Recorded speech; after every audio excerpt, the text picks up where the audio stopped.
your understanding that you are the creator of your own experience,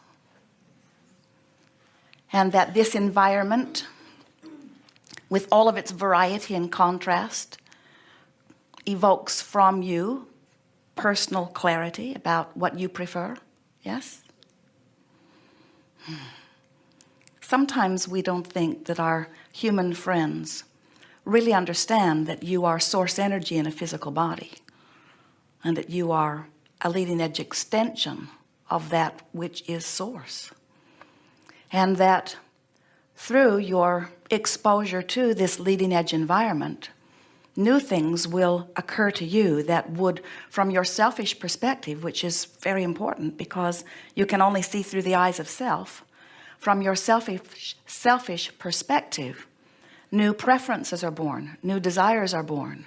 They sort of shoot out of you, whether you are able to acknowledge that they are happening on a conscious level or whether they are happening on a cellular level. You just cannot have an exposure to an experience without an improved idea occurring to you. Even if you are the one-celled organism, you are having exposure to an experience that is causing a new preference to be born. And when that happens, source joins that new idea.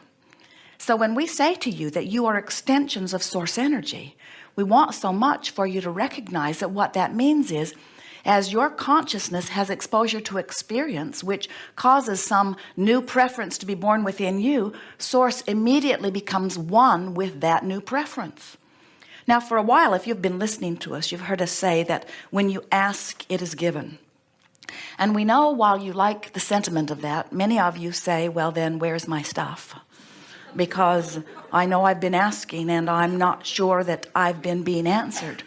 And we want you to understand that you are answered every single time, because when your leading edge perspective causes a preference to be born within you, what happens is the source that is really you, the source that is the majority of you, the source that is really, really who you are, becomes instantly at one with that new idea. So it's like contrast gives birth to an idea. The idea is born, and in the moment that the new idea is born, source immediately becomes one with that new idea. And the reason that source so willingly becomes one with that new idea is because source remembers something about you that many of you have forgotten about you, and that is that you are worthy beings, and that you are good from the very core of your being, and that no one would know better for you what is good for you than you standing right there having the exposure to the experience that makes you want it. In other words, when you're interacting with someone and they're rude to you, you want nicer people. When you're interacting with someone and you're rude to someone, you want to be nicer. In other words, you just can't have any experience without who you really are finding that preference, and source immediately becomes one with that preference. Now try to remember that, because that is the most important, or one of the most important basis of understanding everything else that will come together for you. In other words, until you get that, nothing else that we are giving you is going to fall into place in the way that we really want it to. Jerry and Esther, as they move about, have navigational systems in their vehicles. 3 different kinds now: Magellan in one vehicle, and OnStar in another, and Pioneer in another. But they all operate on the same premise, which is where you are is known by the system. Satellites in the sky and contraptions in the vehicles identify where you are. And then Jerry and Esther pinpoint or program in their desired destination, and then the system calculates the route from where they are to where they want to be. And those are the only 2 things that matter in this guidance system. Where am I right now in relationship with where I want to go? You have a guidance system within you that is based upon the same 2 principles. We like to say 2 points of vibrational relativity. And the way those 2 points of vibrational relativity play against each other equals the vibration in your being that you translate through your emotions. In other words, the emotions that you feel are giving you constant, precise, perfect feedback about your vibrational countenance. Magellan, in Jerry and Esther's monster bus, never says to them, where have you been? Because it is not relevant. Magellan never says, you asked me before and you didn't listen to me, so now I'm not going to tell you.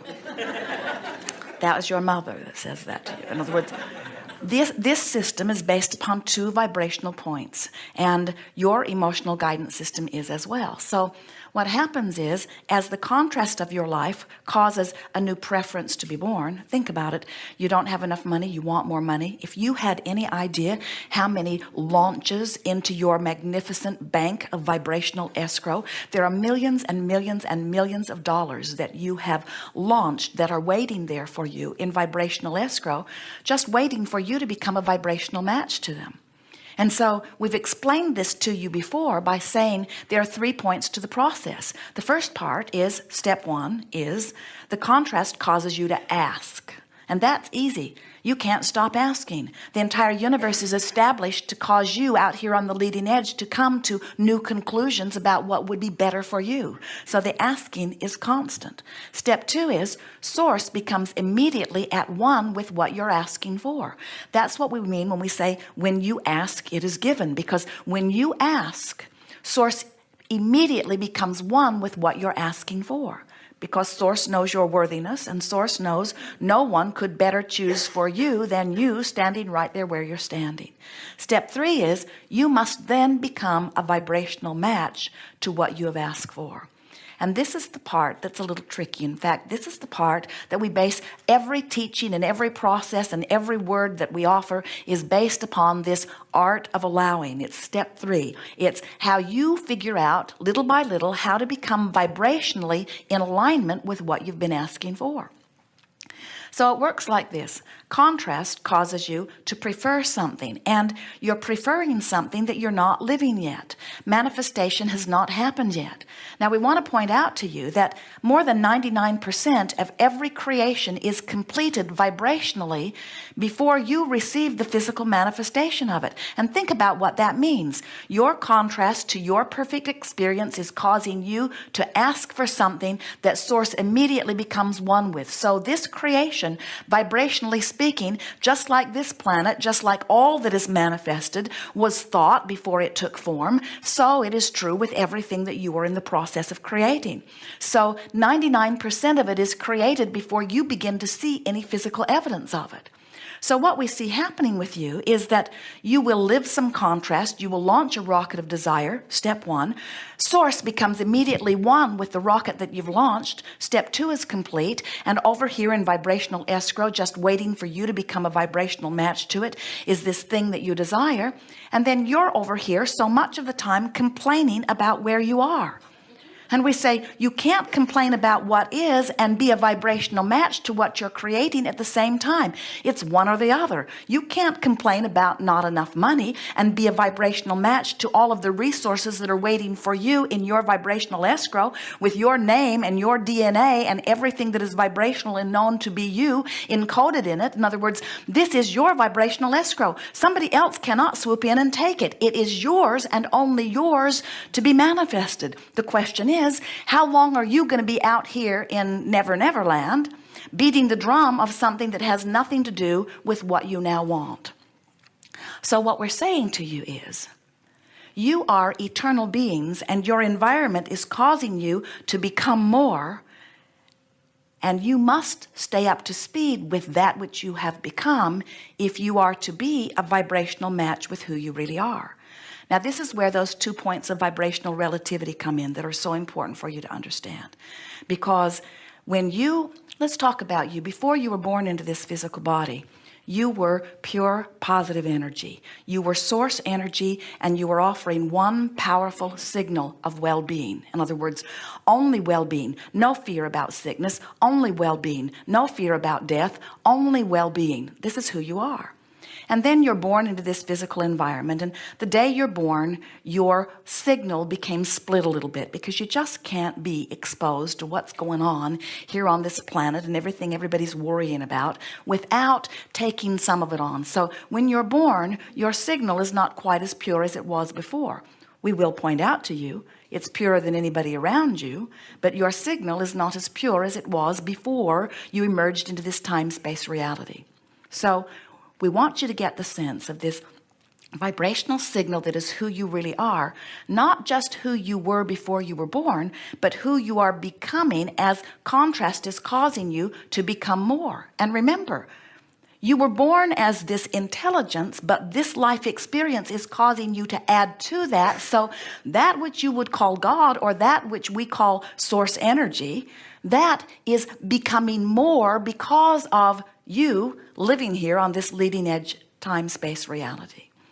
So the emotions that you feel, every one of them, are about this vibrational relationship, the relationship between what you're doing with your thoughts right now and who you really are as source energy. So you were born pure positive energy.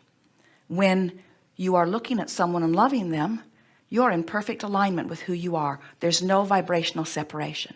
When you're angry with someone, you got a different vibration going on.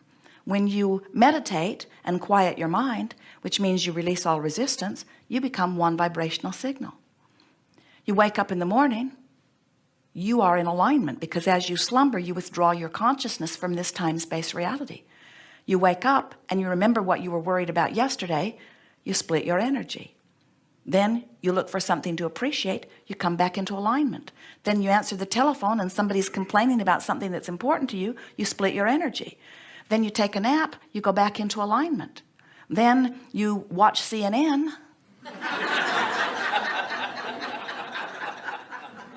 You go out of alignment. Then you croak, you go back into alignment. In other words, but we would like you to come into alignment before you croak. It's ever so much more pleasing to be in this physical body and be in alignment with who you are.